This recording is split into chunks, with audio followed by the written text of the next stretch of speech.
Ano ang sinasabi ng banal na kasulatan tungkol sa Antikristo?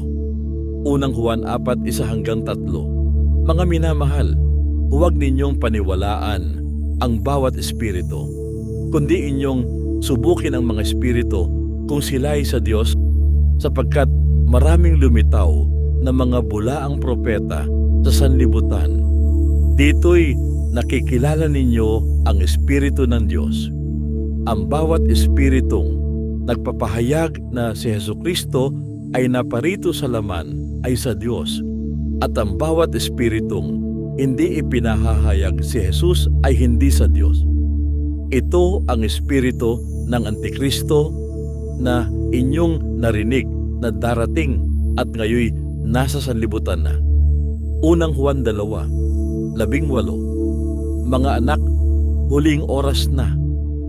Gaya ng inyong narinig na darating ang Antikristo, kahit ngayon ay lumitaw na ang maraming Antikristo, kaya nalalaman nating huling oras na. Unang Juan 2:22. Sino ang sinungaling, kundi ang nagkakaila na si Jesus ay siyang Kristo? Ito ang Antikristo, ang nagkakaila sa Ama at sa Anak.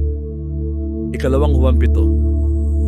Maraming mandaraya na lumitaw sa sanlibutan, yaong mga hindi kumikilala na si Jesucristo ay naparito sa laman. Ito ang mandaraya at ang Antikristo.